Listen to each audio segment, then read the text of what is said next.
write down my clock. 50 seconds, almost exactly on the nose. 50 seconds.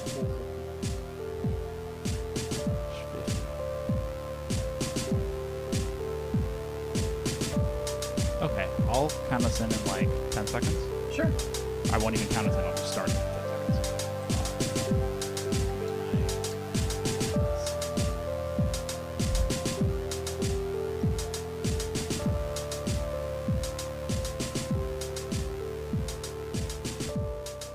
Hey folks, I want to welcome you all to episode 45 of the YASEcast. This is Jarv. Here with us tonight, we've got Morg. Hey, what's up? And we got Toops. Hey, what's up? Hey, what's up indeed? How y'all been? What's going on? I've been, I guess, busy. Good. It's playing a lot of Disco Elysium. Still playing a lot of Monster Hunter. I finally hit the end of the game, or at least as far as it's released this morning. So I can finally put it down. But now I've got that emptiness in my life. If you've ever had something like that, where you're all about something for a while and it's just sort of really consuming, and then once you finish it and you put it down, you're like, what did I do before this came into my life? Monhunt really seems to be that kind of game for a lot of people, where maybe they don't put it down and they're like, I'm just going to grind online crap forever and get the perfect mats for the perfect equipment. But if you do put it down, it does kind of leave like a little hole in your heart, huh? Yeah, I imagine it's probably not dissimilar from when people take breaks from MMOs or anything that really ends up taking a lot of time. And it's like, I need to take a break from this thing. Or, in the case of Monster Hunter, it's like, well, I've got the stuff I want. I built the things that I want. I don't know what else to do with this. And then you're just kind of stuck. And it's like, well, I can keep playing. Or like, maybe I'll go back to writing my novel, which I did. I went back to writing my novel. Hey, there we go. Yeah. NaNoWriMo is long since passed, but that doesn't mean my that you my gotta heart keep is the pen always down. in November. NaNoWriMo. Oh, Yo. Yay. Yo. NaNoWriMo. National... what is it? It's National November Novel Writing Month, right? Wait. Or something? National Novel Writing Month. NaNoWriMo.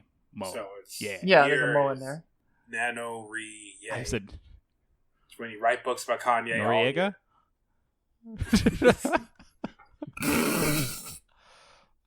Speaking of Kanye West, what if we did a cool podcast where we set up that March Madness Kanye bracket, and we tried to determine what the best Kanye song is by playing that seriously?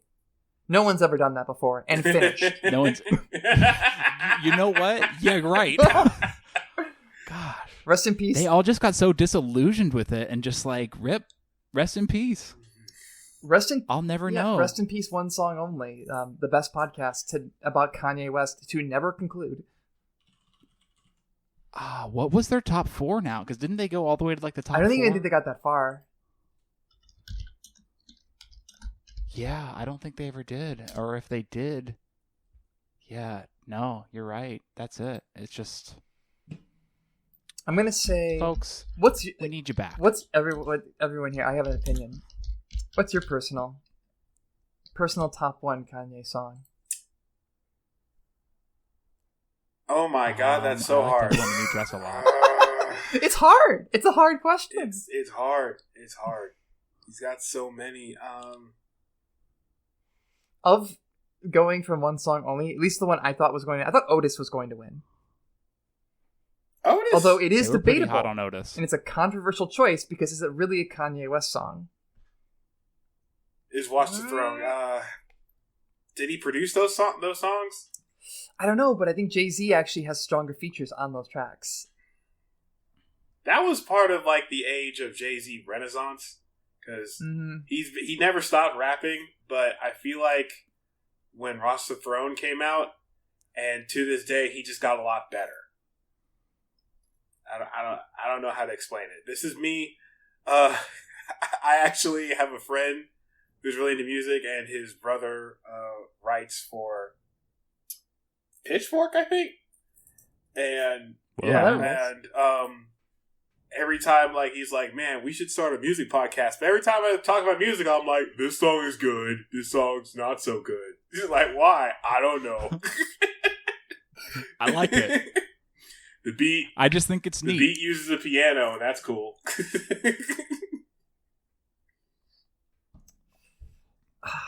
Now I'm thinking about Runaway, and Runaway is really good too, and I'm going to change my answer. My top 2 is probably Runaway and Devil in a New Dress. That's basically one song. You know it's true too. It's hard to choose between the two. I wonder. Yeah, because they're one song. For me. I think mine is I Wonder. Ooh. That's a good one. choice. Now I'm looking at their bracket, and they chose Heard 'Em Say over I Wonder. Oh, Heard 'Em Say's good though. That's really good. I hated that bracket because what I think it was like the Donda section of it is like criminally poorly seated. It really is. Like, there were some round one matchups that should not have happened in that bracket. I know what my favorite one is. No Church in the Wild. No Church in the Wild. And the lyrics to the hook, I feel like now it's kind of like a cliche because people really went in on how like the chorus goes, where it's like human beings in a mob. What's a mob to a king? What's a king to a god? What's a god to a non-believer? But it's one of the things when the first time I heard that, I was like, whoa! I mean, I remember the first time I heard that in Jurassic Park. It always reminded me of a Millie, like what's a goon to a goblin? You ever think they see? You ever think about how Monster features both Kanye West and Jay-Z, and they have the 2 worst verses on that song? Yeah. They sure do. Rick Ross gives you a tight 4 bars, and he like blows them both away. And then Nicki Minaj just destroys them. Nicki Minaj is like the only person on that song, really. Yeah. You can say that. Apparently, Kanye wanted to cut Nicki off that song. What? Because she overshadowed them too hard. Oh my god. Yeah, I could see that. Oh. Like, Nicki Minaj's verse on Monster almost didn't happen because she killed it too hard. Damn, overkill. How often does that happen? Because I remember part of Jay-Z's diss on Nas was that Nas's quote-unquote bodyguard killed him on one of his songs. So I wonder how often like someone just has someone as a guest spot and they're like, no, this verse is too good, you're out. I mean, it happens. But there's some cases, like, and then there's the opposite of that happens where I wish that that guest was not there. Like, what's the one song with Twista on College Dropout? Overnight Celebrity. Is it Overnight Celebrity? No, it's the one. Is that the one with the lead-in where it's Slow like Jams? Yeah, I think it's Slow Jams. Yeah, where it's like, I need you to go faster, baby, go faster. And Kanye's like, damn, I can't go that fast. And I wish it just cut there, and it didn't transition into the Twista feature where he's like, but I know someone who can. He's like, damn, I can't go that fast. Cut track. Hard stop. Over. Can't go that fast. Just hard cut out. Yeah. That'd be pretty funny. I like that Twista verse though. I think it's good. He goes pretty hard on that. I want the hard, but it's a really silly situation that brings him in, and it's like it's a little cheesy. It's almost as silly as Kanye West samples. Here's one, for example. That was pretty bad. What is it? Amazing, where he calls himself like I gotta watch my sodium.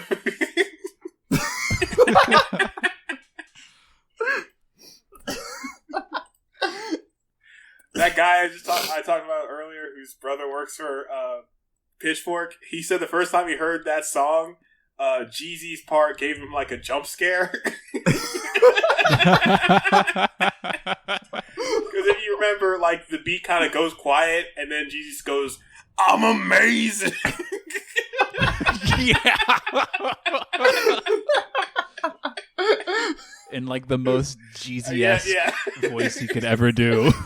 Like premium 100% distilled Jeezy. Oh, it's... Anyway.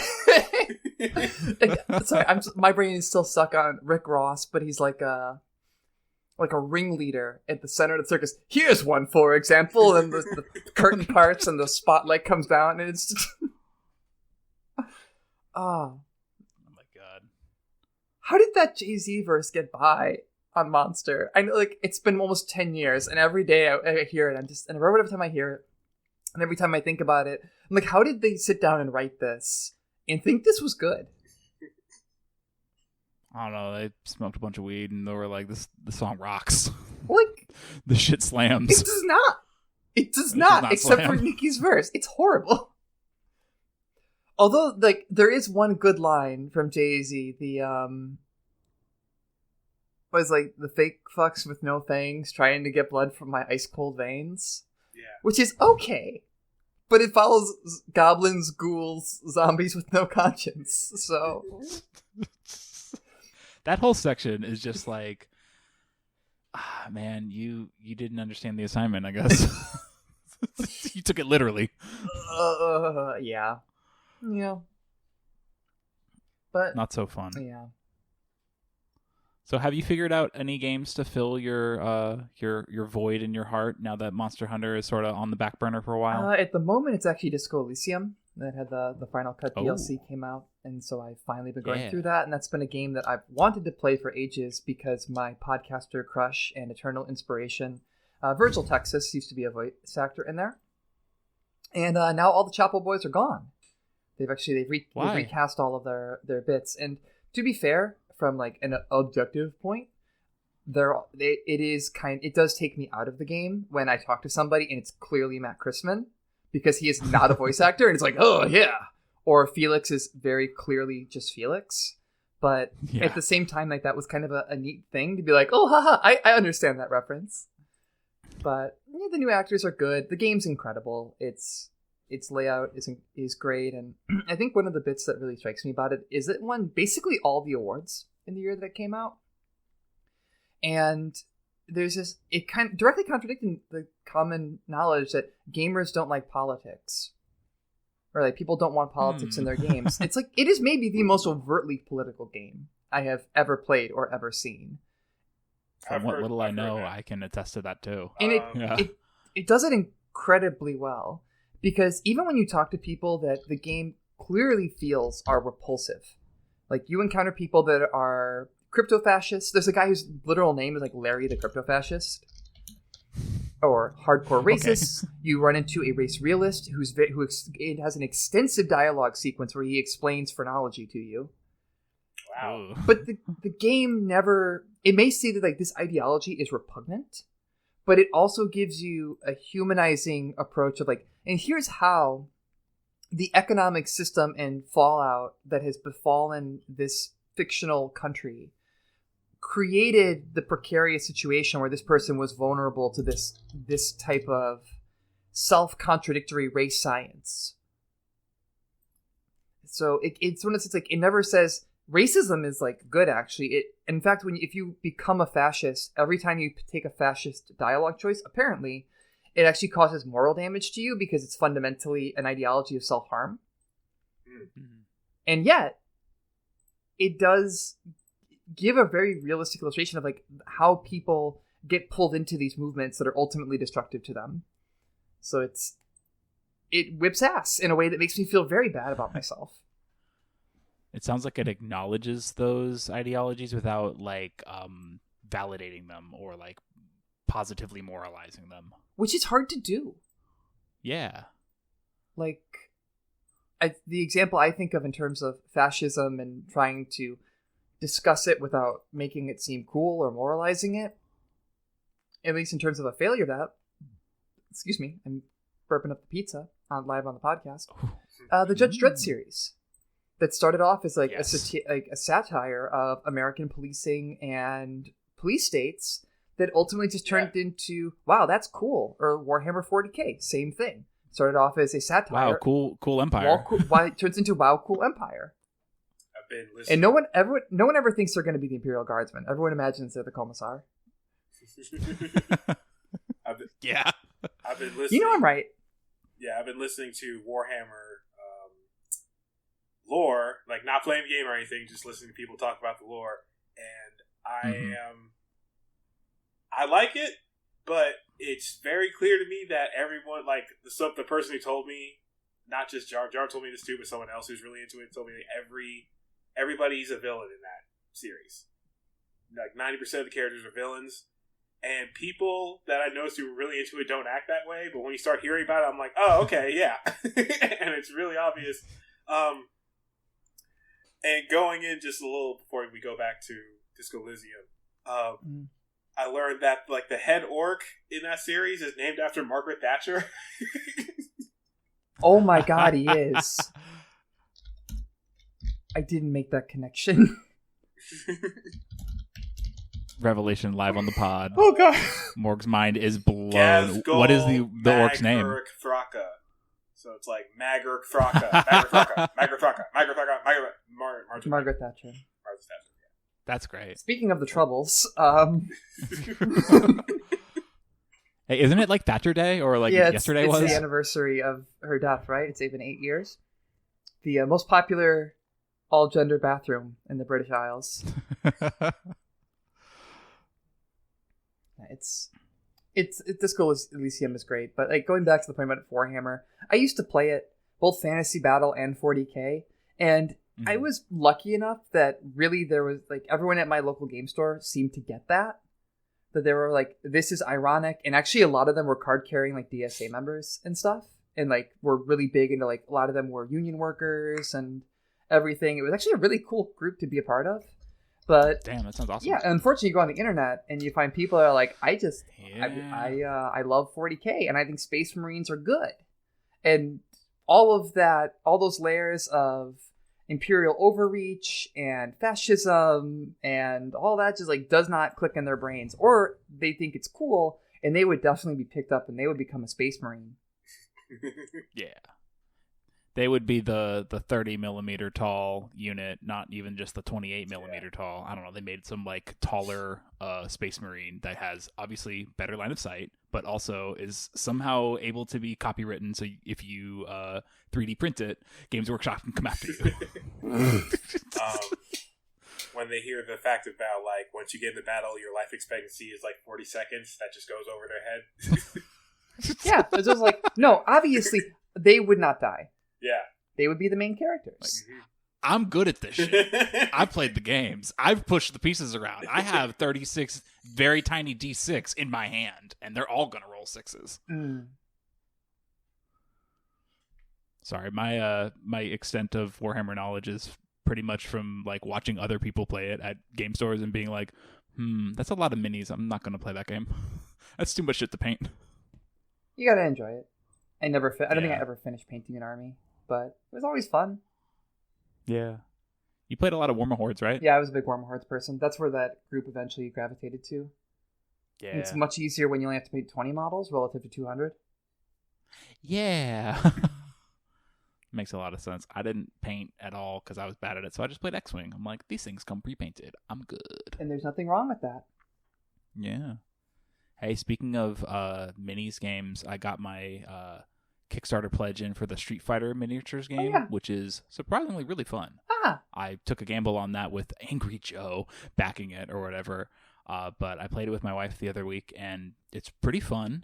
You move your minis around on like a 3D space, so it's a little different from just 2D fighting, but you have a bunch of cards with different attacks on it, and you kind of play like a little rock, paper, scissors match between special moves, strike moves, and projectile moves, and you try to defend using the cards that you have in your hand. You kind of have to guess what your opponent's going to do, and you roll block dice, and it turns out you got baited, and now you're getting thrown, and there's focus attacks, and all sorts of little events that you can play. I'm not going to go into it for real on the pod, but when you get your COVID jabs, if you see anyone playing this game, ask to check it out. It's pretty fun. Okay. Or I guess you can play it on a Tabletop Simulator. Yeah. People have been playing it for like months on Tabletop Simulator. Wow. I would love to get a jab. I think I'm. Yeah. It will be a long time for me. I'm in like the absolute last group, so either I have to lie and jump the line, or just accept that I am gonna be inside for a while longer. I think by May it's supposed to be like federal. Everyone 18 plus can get it. That's still several weeks.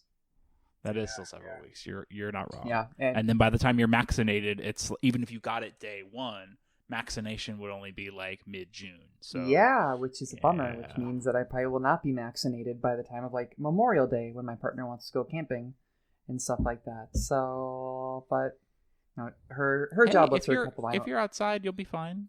Oh, there's it's they're saying it's harder to catch it if you're outdoors. That's why so many people could riot and demonstrate over like the last several months and over the summer last year at like the height of it, and well, maybe not the height of it, but still be pretty all right. But it's just yeah, that's a bummer. I know I'm talking a lot, but it's a bummer to see. It's less about anything with me, but it's more that when you start to see the light at the end of the tunnel, you become more aware of the distance. So when your friends when I'm actually feeling that now, and it's like my friends. It seems like every day someone's like, "Got my new first appointment, got my second appointment, I'm vaccinated," and all that. And I'm sitting here like, would love to be vaccinated. And I was listening to, since this is an unofficial Waypoint Radio fan podcast. I was listening this morning. They were talking about how I think it's like Kato got fully vaccinated and had a party with people, had a big old BBQ, and I'm sitting there like, there's incredible FOMO happening here. Would love to go to a barbecue. I don't even eat meat. I just want to hang out. I just want to soak in the vibes. See, bring some broccoli, put it on the grill. Have yourself some hand brocks. For people at home, need a hand. Hand brocks are when you eat broccoli with your hands, which you can do. Don't let people shame you for eating broccoli with your hands. Our ancestors only ate hand brocks. First of all, people do eat broccoli with their hands because you dip them into like dips and stuff. Exactly. Little florets. Yes. So listener, you probably just recoiled when Toops was like hand brocks. You're like, I don't know what the fuck that is. Yeah, you do. You do know what it is. You already know what it is. Yeah, well, that's what I got. So, Toops, what you been up to in the past week?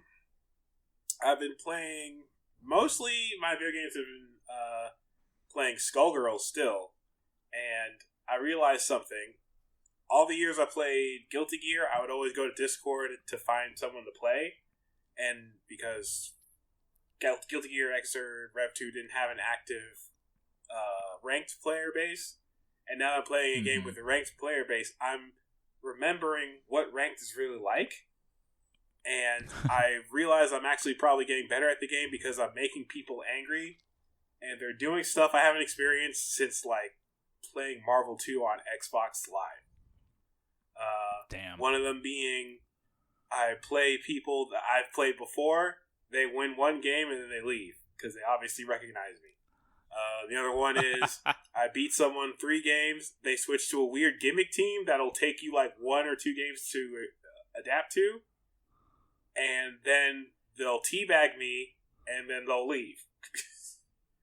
I haven't been getting any hate mail because I always block all forms of on PSN or Steam or Xbox Live. Now I just say, if I'm not friends with you, you can't send me messages, because in my mind, smart, no matter what kind of rage mail you send me, it's always funnier that you looked up my name, tried to open up the mail, and then it said this user's not taking mail. Especially, I hope they have to type it out, press send, and then realize that they can't send me mail. That idea is funnier than anything people could send me, so I always block. I always say people can't message me on any gaming platform.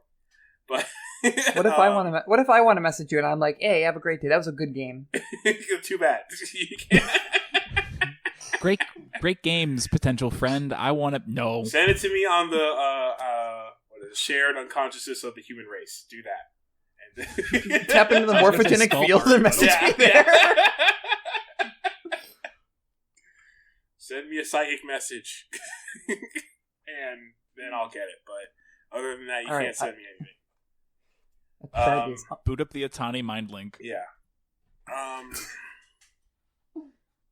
Yeah, it's pretty much. I've been at the final hour of Persona 5 Strikers, and I think I have allergic reaction to beating games now. Because I can't put that last 2 hours in to beat it. It's a great game, but I just don't beat games anymore. I don't know. I know how that feels. Yeah, I've done that.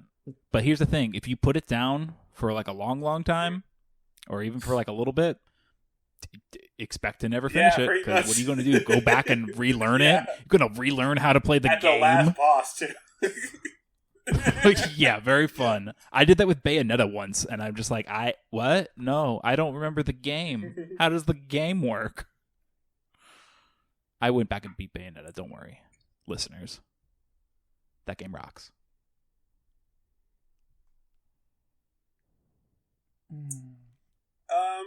That's me with 13 Sentinels right now, actually.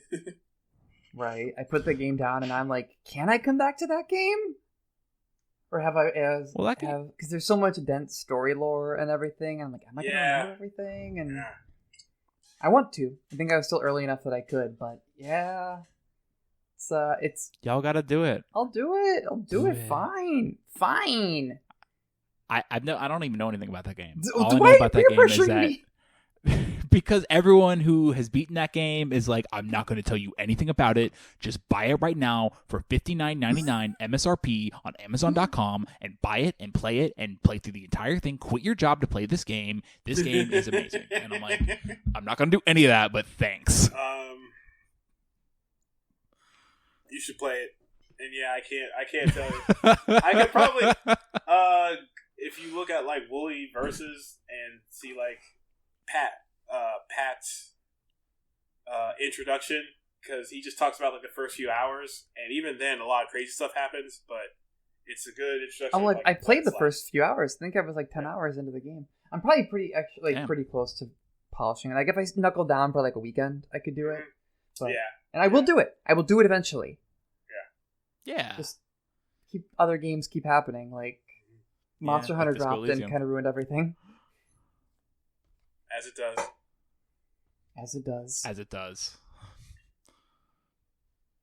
So what have you been playing, Jar? So I've been playing Monster Hunter Rise on and off before bed. I'm not very good at that game. It's my first one. We talked about this the other episode, but I'm whittling away at it. But usually games kind of hold on me, and it's like I'm only going to play this game for a while. But not so, because I booted up Final Fantasy VII Remake, and what the fuck? That game's been holding out on me. Yeah. That game rules. The game is amazing. That game is like really, really, really good. I booted up, and I'm like, this game looks amazing. This game sounds amazing. This game plays amazing. I'm a kid again, playing it on my PlayStation 2. I didn't have a PlayStation 1, but still, I'm playing through Final Fantasy VII as a kid. I'm like, oh my god, this is amazing.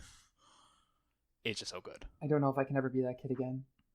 Like that was my shit. Actually, I used to read the text to my younger brother. That game is actually how my brother learned how to read. Really? Aww. Wow. That's really sweet. Yeah. So like I used to play, and then I don't think I ever beat it because I'd always restart because I wanted to like replay Midgard or like replay certain sections, like the tower defense section and everything in that game. But that was an enormous chunk of like my preteen years was like playing Final Fantasy VII and loving that game. So whenever I see the remake, I was like, I don't know if I can do that. I don't know if I can have that wonder again. Although the cross-dressing scene looks amazing, and that scene definitely hit my young trans brain in a very different way. Oh, I bet. And it looks even better in the remake. I'm gonna bring this up on my YouTube right now, so I don't forget to watch it later. I will say, like, keep going, Dukes. I played it last spring, and I was surprised at how political it is. Like, just overtly and just in your face. Like, this is what the writers think about multinational corporations and pollution. Yeah, it's hard to miss. Yeah. And like, not even just like Avalanche is an eco-terrorist group. Avalanche has like political motives. Just like walking around the slums, people are just like, wow, that, like, you see the fucking Midgar thing blew up? Yeah, that shit sucks, but I also hate the planet, so I want them to rebuild it. Or some people are like, man, I love the planet, and I really wish that everyone would learn about the planet and how great it is. Like, they're just like all up in your face, like, these are the politics. Yeah. Which I didn't expect that the game would be like expanded as much as it is, but like I guess they had to in order to make it what they're going to probably do like 3+ games out of this shit. Mm-hmm. They really like took it and just was like, all right, give it everything we got. The slums are like a real place. There's people to talk to. There's real side quests to do, all within like a small chunk of the game that, sure, whenever I was a kid and you finally get to see outside Midgard and you're like, oh, there's a world map. Now I'm like, okay, that part's going to come eventually. But right now I'm just like, oh my God, the starting area is gigantic. It's like I'm having the same reaction to just like smaller parts of the game because it's just that much more fleshed out. Yeah.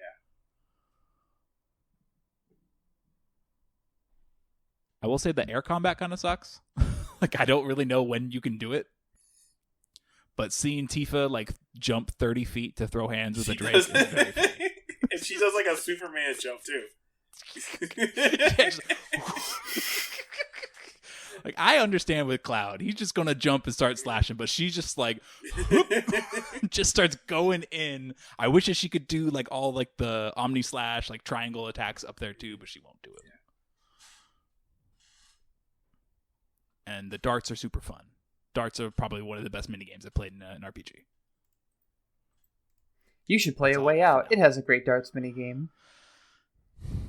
Does it now? Yeah, it has a lot of things going on in that. That's the 2-player co-op split screen game, right? Yeah, where the minigames are the real reason you're playing. Oh, really? Was that not a fun game? It was fun to the last section.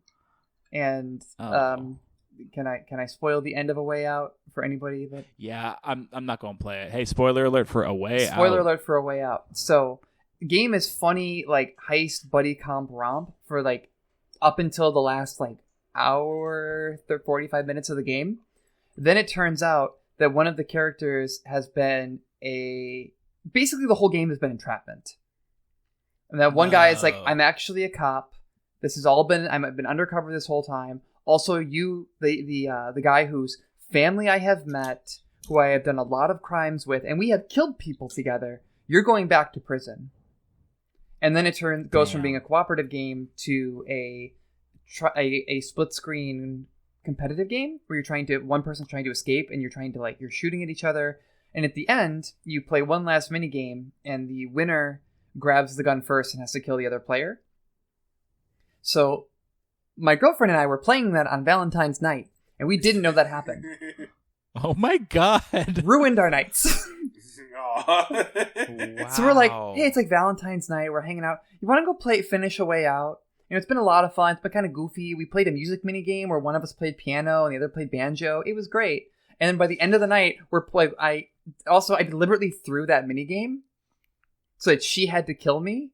And then we were walking to go pick up our dinner to the local takeout place, and as we're walking, we're talking about it, and eventually we're just like, we're both legitimately upset right now. Yeah, maybe it did its job. Oh my gosh. Yeah, but it's like it's not marketed like that. It's marketed as like, here's like a funny, goofy game where you play Connect 4, and then we're sitting here like in silence at the end of the game. It's like, this is genuinely upsetting. Wow. And then those same people came out with, what is it? It Takes Two? Mm-hmm. So that just dropped. Looks like it's kind of a similar thing. Sort of a very specialized, kind of a dead genre of couch co-op. Like split screen couch co-op, which I missed a lot because, you know, like I said, having a younger brother, growing up, we played a lot of those kinds of games. But it's from the same people who made A Way Out. I'm looking at this trailer, and I showed my partner this trailer. She's like, I don't trust it. Don't trust it. Can't trust it. What are they going to pull this time? Some more bullshit. That's exactly it. Like, they're going to pull some bullshit. I'm not playing this game with you. I gotta say, like a couple minutes ago when you said A Way Out, and I asked, is that the split screen co-op game? Like 15 years ago, you'd be like, yeah, which one? There's like all of them are like that. Yeah. But now it's like, oh yeah, that's A Way Out. That's the only one. There is only one way out. Oh shit. But yeah. I forced my girlfriend to kill me on Valentine's Day.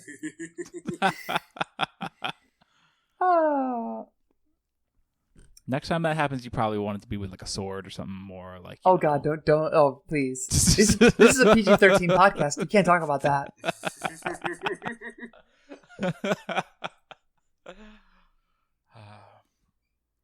So yeah, I'll be working through Final Fantasy VII Remake. Keep playing some Monster Hunter Rise. I gotta get online with that game. That seems pretty fun. I got to the tower defense part of that game. Mm-hmm. It's like kind of not very fun when you do like the little solo mission that it gives you, but I bet you with 4 people it's kind of more. It's fun. way more fun in multiplayer. Yeah. In like single player, so basically, dear listener, you have designated sections that you can go around on a map, and you can specify like put a cannon here, put a ballista here. Some of them can be manned, some of them can be automatic. Single player, you have like the one thing you're doing, and everything else is automatic. But with 3 other people, it adds a lot of depth to that mode. Yeah, I was just getting smacked by like a bunch of monsters. They're just like, yeah, fuck you. Get off that ballista. We all about to stomp you. No, it's... Stomped I got. They fucked up my gates. It happens. So, Toops, you've been playing this Skullgirls Online. Okay, yeah. How's that been for you? I know you kind of talked about it, but how's that been for your fighting game soul? Fighting game soul, like I said, kind of getting back to that old 2007 feeling of going on ranked and playing against people who aren't the best, and I'm not the best at Skullgirls, obviously, but the attitude is different. I thought you were. No. I'm the best at Guilty Gear, obviously. I thought I was the best at Guilty Gear. I've been holding back. Every time you beat me, I lost on purpose. Damn. Threw it like a way out. Yeah. And it's something I've been missing. It's like I said, people have like these weird gimmicky play styles that you don't get when you specifically ask people that you already talked to play you. And everybody on ranked really wants you to lose. People don't. It's like there's a different feeling when people are playing to improve versus when people are playing to just win and just make other people feel bad. And that's all you get in ranked, and it's important because that's what you're going to run into in tournament. And any kind of just like weird play style you need to be ready for to get out of pools or get out of what's between pools and finals, the top 8 semis. Upper, like after pools, whatever that's called. Another round of pools if it's a big tournament. I guess I feel like there's a word, and I'm gonna know it once I stop recording. I'm gonna remember it, and I'm gonna say it to you two, and you're both quarterfinals. Like, oh my god! I don't know. Regionals. we're going to regionals. I made it to the regionals and CEO. That region of the room versus that region of the room. Look, CEO's that big. But also, just in general, ever since Strive came out, I didn't like the first beta, but I also liked the second beta a lot more. I've been thinking about what the best way to, and I think earlier we were talking about onboarding new players and how do we get new players. And I've been thinking about which fighting games are popular versus which aren't.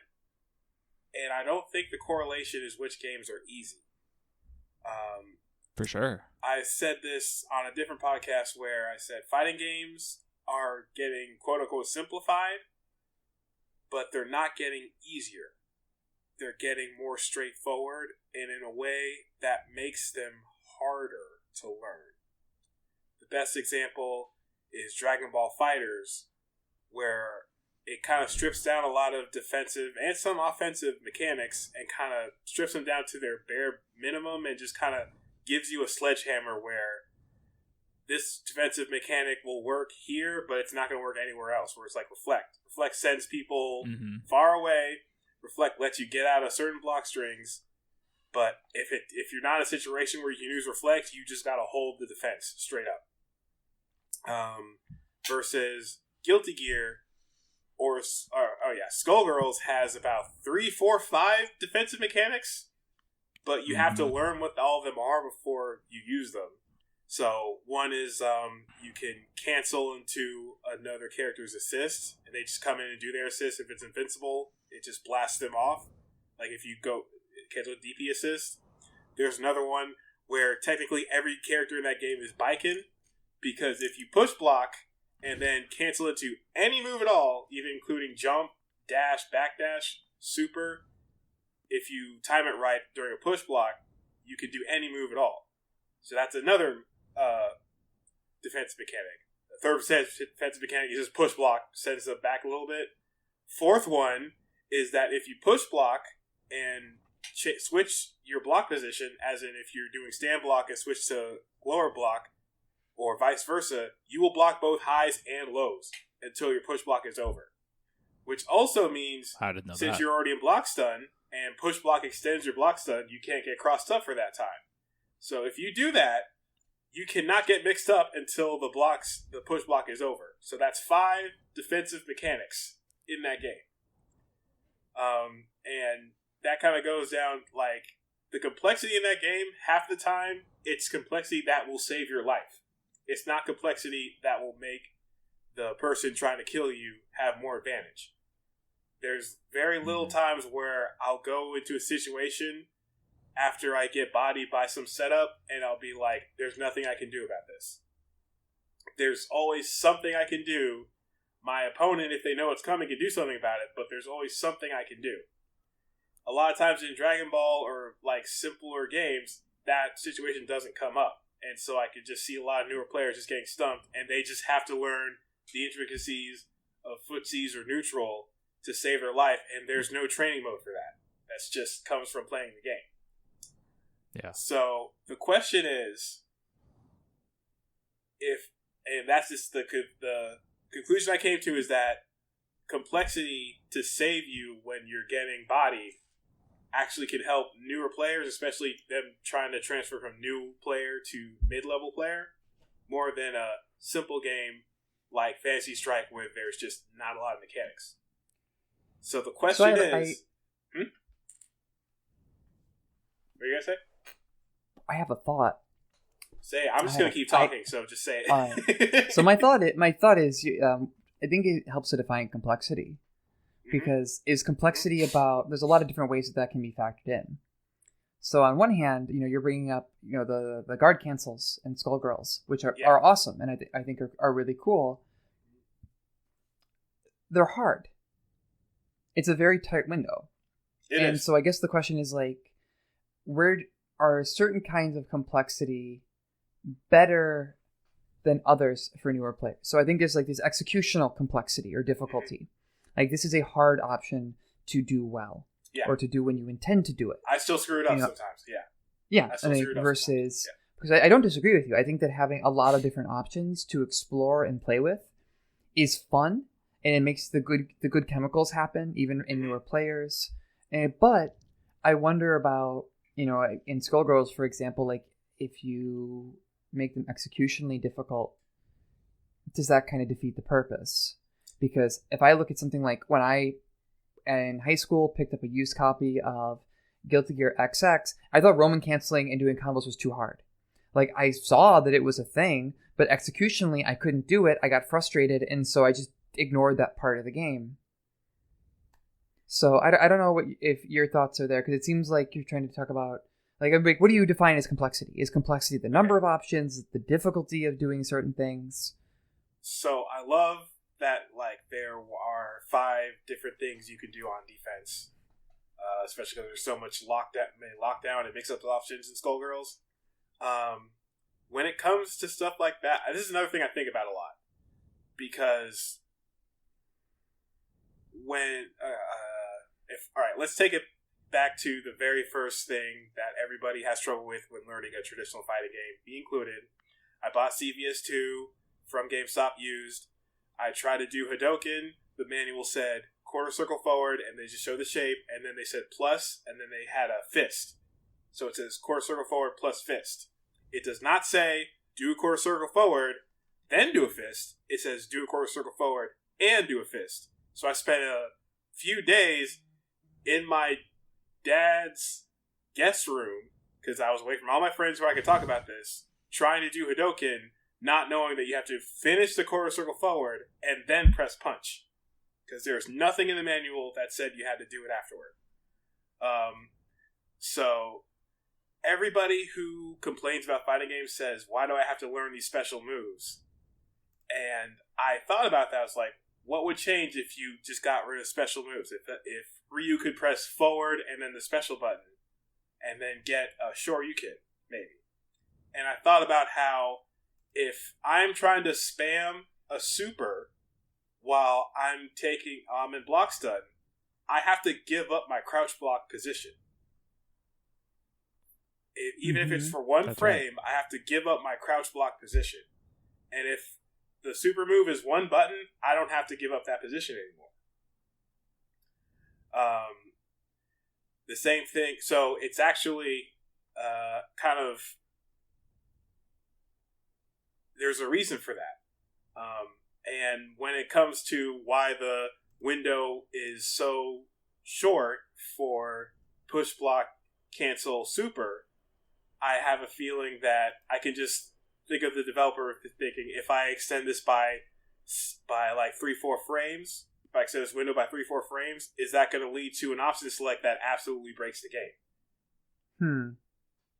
So, yeah. I mean, I think that's not a concern for beginning. And I'm not a developer, so I don't know. And then the other thing is, every time a new game comes out, I'll be strolling down the Twitter timeline, and I'll see a video be like, I found an option to select that beats every single option, every single way to attack in this situation. This breaks the game, and then I never see anybody do it. No, remember when proximity guard? Maybe if you're old like me, you might remember when proximity guard was discovered in Street Fighter 4, and people thought it was going to destroy the game. Yeah, and then Elena came out, and she destroyed the game instead. YRC was going to destroy the game because you could option select with throw with YRC, stuff like that. So I don't know, but there's stuff like how Guilty Gear has wake up timing that's different for every character, and it's different for face up, face down. And the only time I ever see it as an actual advantage for a character is when it's fast enough that some of my Oki steps won't work, and that's only with Ino. No other character has that. So every other character has a different wake-up timing, and it just screws up my timing if I forget that, Elfelt has a really long wake-up time. Man, so I think we could do without that. I think we could just make wake-up timings universal. It would make the game easier, but I don't think it would make the game less complex, because it's only a memory check. I think they did that. So what I'm in Strive, I'm hearing. Oh, sorry, Jeff. What was that? I was just saying. I think they did that. They did do that in Strive.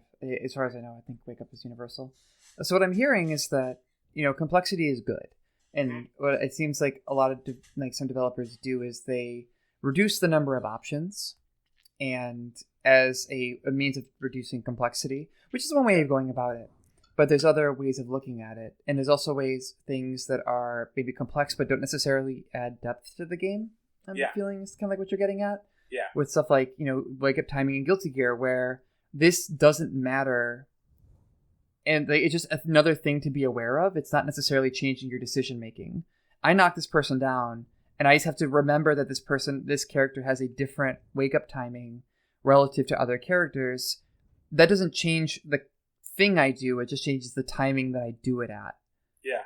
So it's just informationally complex, but not actually adding richness to the decision making process. Yeah. Is that what I'm hearing? Basically, yeah.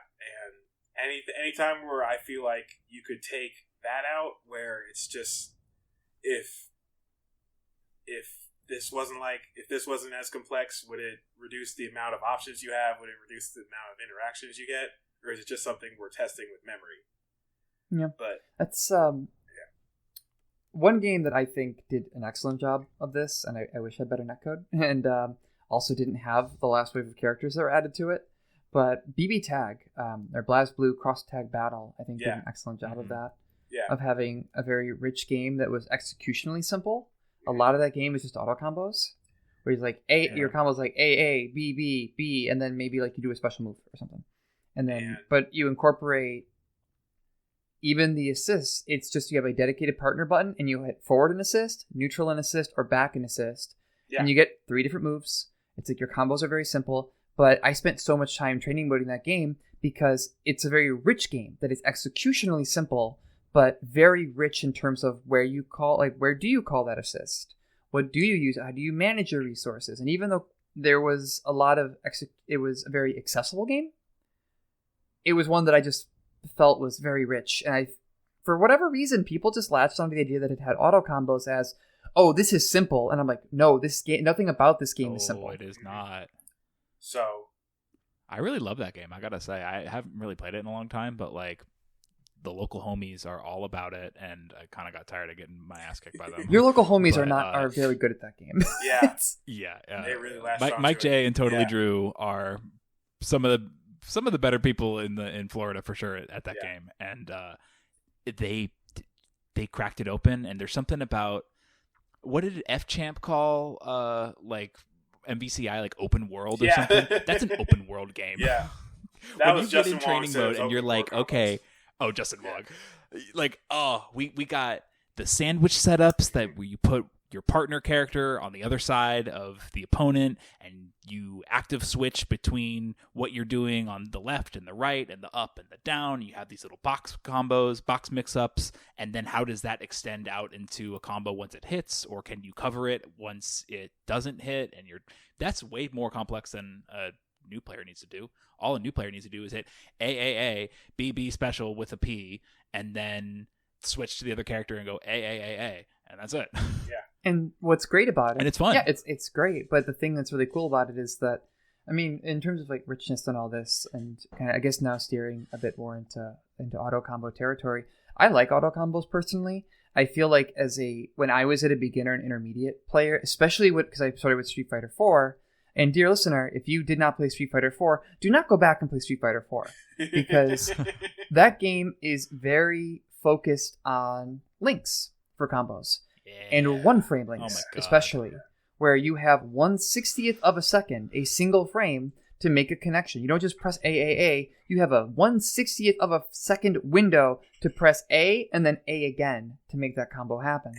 And some people love those one-frame links. I hate it. I hated it. Some of them felt good to do. It was like a flex of like, look at my combo. But as a player, it led me to over-focus on that, and to think that being able to do the combo was what made me good. And then it took a while for me actually to switch to playing anime games, which don't have that system. Usually it's just you press the button and then the other button. It's called a chain. It's great because you chain them together. And by making that combo more accessible, it no longer became the the sort of as a guidepost. What am I thinking of? The measuring stick for how I determined my own skill. Instead, I started seeing combos for what they were. They're just what you do when you get the hit.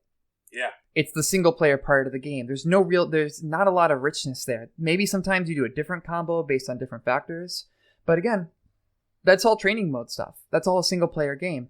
The real richness is everything that comes before and after that combo. And once I understood that, it really shifted my understanding of the genre. That it's like, it doesn't matter. Because otherwise, if you're focusing on the combo, your only goal is to just like bulldog until you get a hit. You don't really understand neutral. You don't really understand Oki. It's just like the combo. When really the combo is the least important and the least interactive thing in the genre. I think we need more auto combos. I like them. I like being able to just sit down and hit a couple buttons and be like, all right, that was good. All right, Morgan, you spoiled where I was going with this. I'm sorry. I'm spoiling everything. I spoiled Umemusu last week. I spoiled your point here. It's fine. We're not spoiling auto combos. We're having a discussion. We're all on the call. Just joking, and you probably expressed it better than I could. Basically, this thought process came from seeing one of the bazillion Are Fighting Games Too Hard discussions on Reddit, and I noticed multiple people saying something that really kind of struck me. Multiple people would say which fighting games are too hard and which fighting games are easier and that they should model off of them. And you'd see Smash, like you do. But I also saw a few people say Tekken, Mortal Kombat, and Soul Calibur. All three of those games are not easy at all. Not at all. Tekken is a very, very hard game. Soul Calibur is a very, very hard game. Mortal Kombat 2.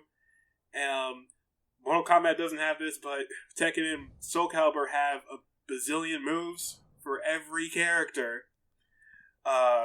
And in weird situations, like wall rising, which is different from wall standing, which is when you're not flipped and back turned and this and that. And then they have moves. They have quarter circle moves. They have they have Dragon Punch inputs, and they have just frames for those inputs, which is just Street Fighter but harder. The hardest hit confirm I had to learn was Tacky, where you walk to the side, press a button, and then press forward after you press the button. And I could never get that consistently, and that's supposed to be the easy game. So my question is, why are these people saying these games are easy, but Street Fighter is hard? Like, even Street Fighter 5, they would say, this game is too hard, I like Mortal Kombat. This game is too hard, I like Tekken. It's because those games have chain combos, or those games have strings. And the difference between a string and a chain combo is that with, let's say, I play Taki in Soul Calibur, so I use this example.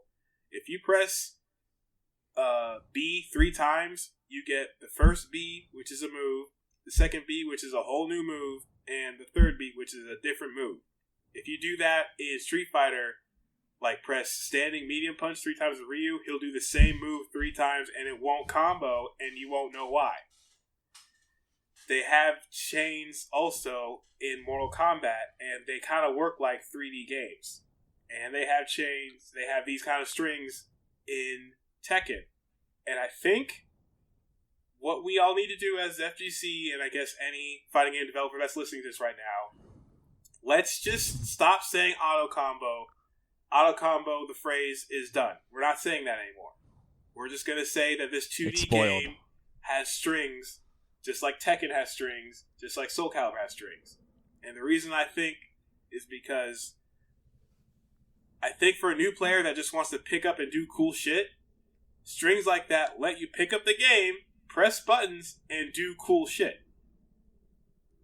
It's true. Straight up. I can't believe you would cancel combos. Cancel culture in full effect, baby. Cancel culture.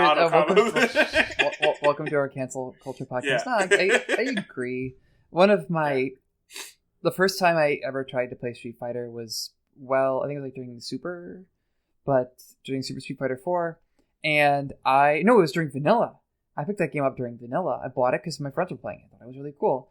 And I remember feeling miserable because I could not do any combos. And I did not understand why, because that game gave you no feedback or explained what a link was.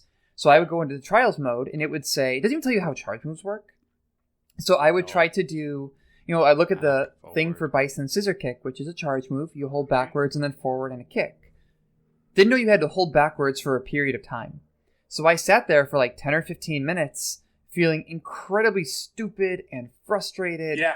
And that's not even apart from going to links. And then when other characters where I could do their special moves, it would be like, okay, do like far jab and around into sweep.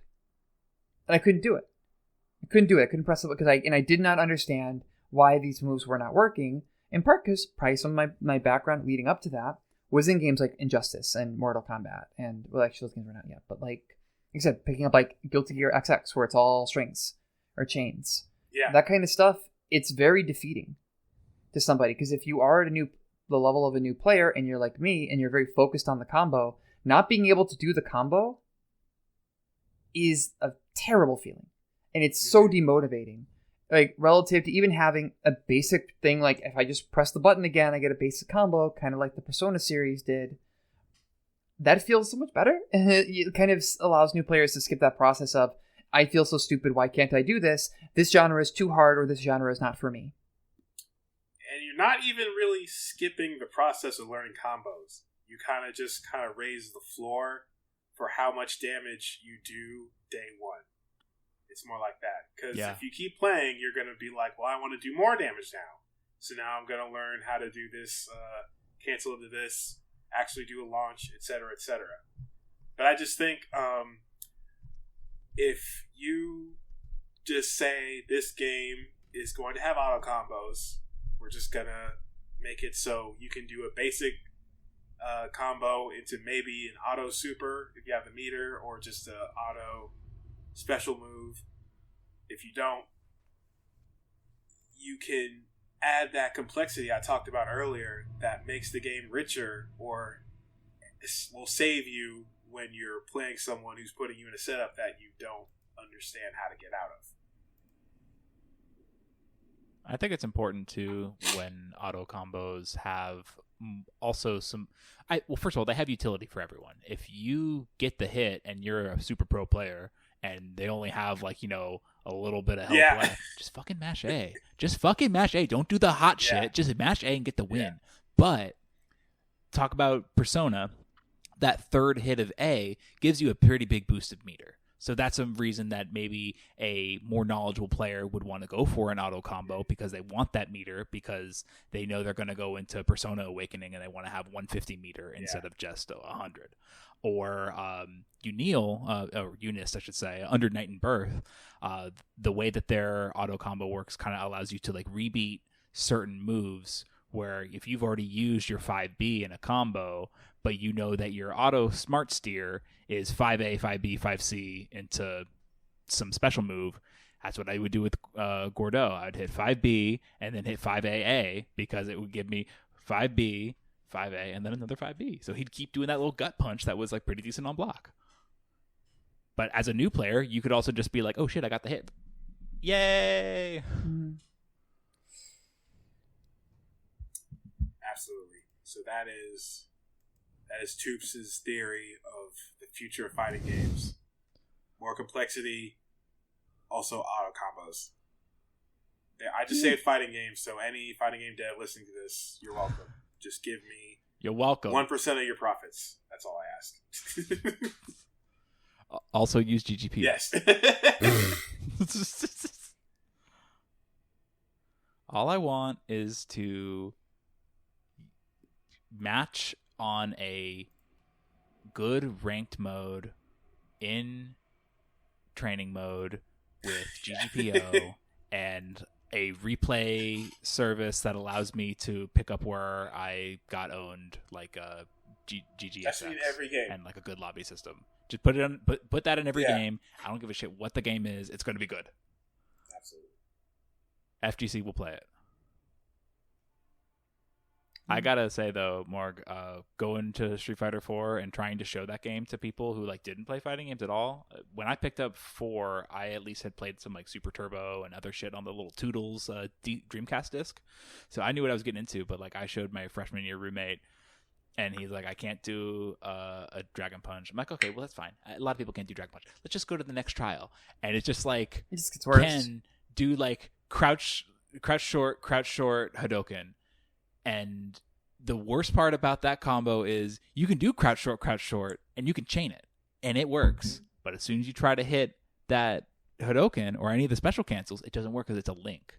And I'm trying to explain that to him, and he's like, "Fuck this game. This game fucking sucks. Let's play Gears of War 2." I would actually agree with that. I do think that was probably the biggest shortcoming of Street Fighter 4, and also that a broader conversation that maybe we could have another time is just that fighting games do a really bad job of giving people feedback. If you were playing and you were totally naive, like me, you have no idea about that difference. And you're just sitting here I don't understand why it worked before and it doesn't work now. Yeah. And it's just frustrating. And you just walk away. If you're also like me, you end up internalizing it and being I just suck at this. And I hate to see that. I hate to see these kind of very superficial barriers get in the way of people being able to enjoy things. But I don't know. I know we're getting a little bit long here. Maybe I don't know if there's a closing thesis or anything anybody might have. My thesis is keep at it. Talk to your community, talk to the people around you, try to find the fun that you can have.